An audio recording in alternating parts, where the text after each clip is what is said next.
Hey guys, what's up? Abby here, and for this video I'm going to be showing you guys my Weakauras, which are an all-in-one setup. And the reason I'm doing this is because Eternal Palace is coming out soon, and I'm sure people want to update their Weakauras, so everything looks nice, everything has functionality for the raid. So I should have done this about a week and a half ago when the patch dropped, but I'm doing it now, so yay. Anyway, so the Weakauras.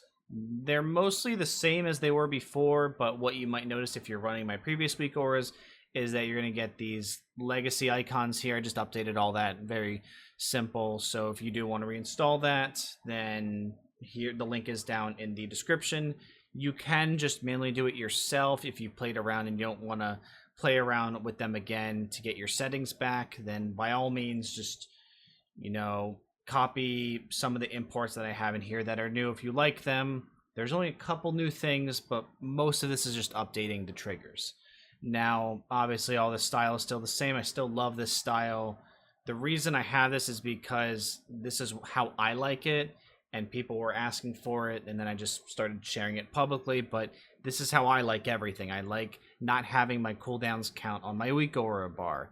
I like having my cooldowns down here, and I went to smaller icons, but I used to have huge icons for my action bar, so I could easily see my cooldowns. I didn't need them on my Weakauras.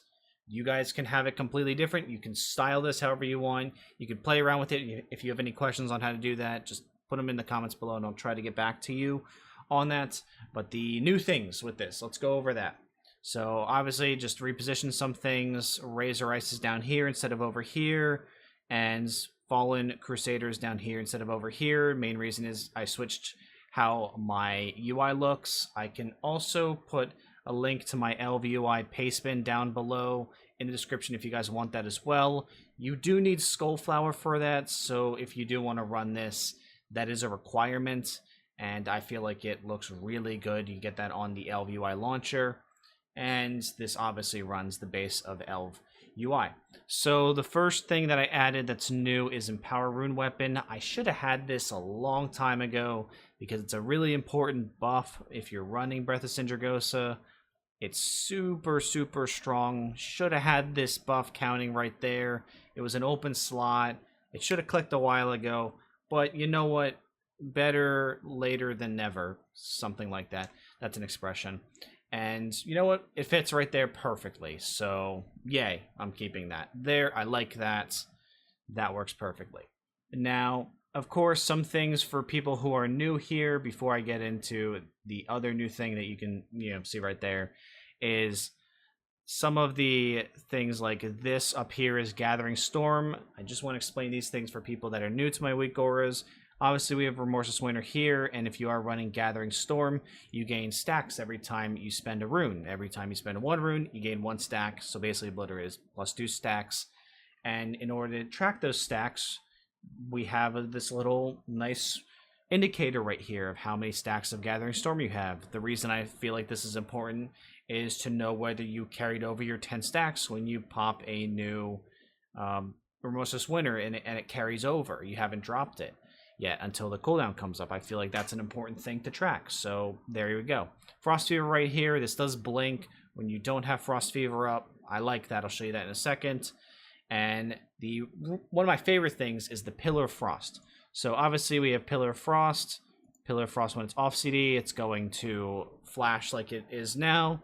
And then Icy Citadel when you are running that Azurite trait, which makes it so when your Pillar of Frost ends, you gain a strength bonus that's extended for every crit you had with Obliterate during your Pillar of Frost.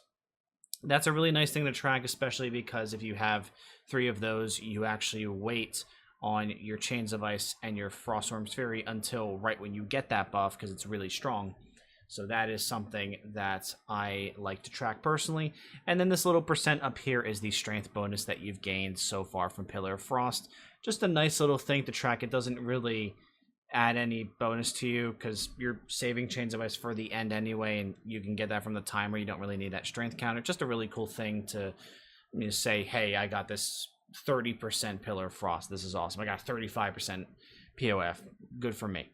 And obviously my Cold Heart, well, this is not obvious actually, but Cold Heart is in the middle. So I love this because it goes side to side when you have 20 stacks, and it's still and has a little less opacity when you are not at 20 stacks. So it's a little bit more bold. It goes side to side. I really like that. It is very clear when you have 20 stacks, which is nice because on PTR testing, when I don't have my UI, I forget to cold heart a lot. So this is just something that has really helped me out. And yeah, the text right there. Icy Talons and Inexorable Soul, if you are ever running these, there you go. They're there, but man, they're so far behind Cold Heart that I can't really see people running it, but I got people asking me to put them in. I don't know why, but people ask for things a lot, so why not just do something that's really easy right there. Now, the new thing. So, Memory of Lucid Dreams. The reason I have this essence on here and no other essences is because I don't really want to track the other essences. I don't really need to track Crucible because I just have my cooldown down there and there's no buff for it. I don't really want to track Blood of the Enemy because, again, cooldown down there, and I don't really care too much about the buff uptime, me personally. Now, Lucid, I actually do care about the buff uptime, so I do want to track that. That's something that's kind of important to me if I am running it.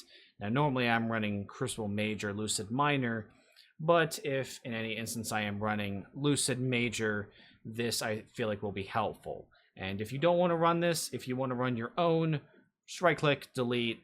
You don't need to run it. I just felt like it was so worth it to put on there that I just put on there for myself. And obviously this is now for all of you. So this is what the Weakauras look like. Let's test them out. So obviously Frost Fever is red when you're not attacking the targets. The moment I start attacking the target, it starts ticking down. And I feel like that looks very clean. As you can see, Cold Heart's going side to side. When we use it, goes away, and then it starts counting up, and it is not flashing, which means you're fine. All you have to look for really on that is the flashing, which I feel like is really nice because it doesn't require you to stare at your Cold Heart to see when it's ready. Now, Pillar of Frost is up, it's flashing. When I use it, you see the strength counter starts going up as I use my Obliterates. Strength counter keeps going up, Rhyme Proc keeps going up. Razor Ice is at 5. It just stays. I can add a flash there, and I might actually do that. Fallen Crusaders counting just the same. And then Pillar ends, and Icy Citadel starts. So that is very clean right there. Icy Citadel goes away. And I don't have a cooldown counter for Pillar, and the reason I don't is because I have it down there. I don't really care about actually tracking it on my Weakauras. That'd be 2 places I'm tracking it. That's weird to me. And Remorseless Winter starts ticking, and then you see Gathering Storm go up the moment we hit our stacks.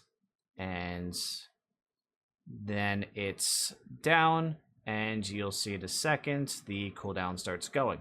Now, I feel like since it's such a short cooldown, it's worth having on the Weakauras.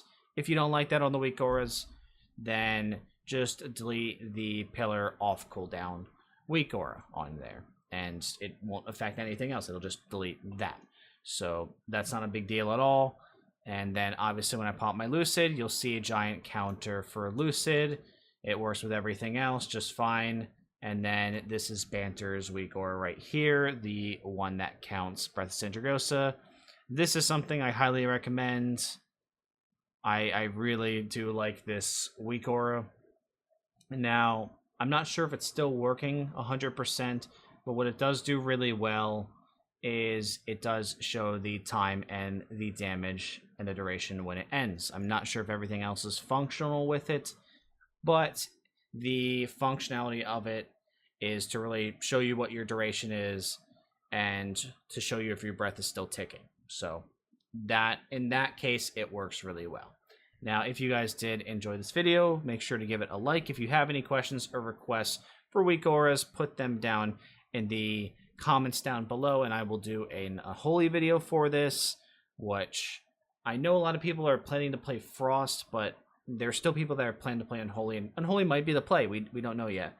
So I obviously want to have that ready, and I will talk to you guys later. Have a good one.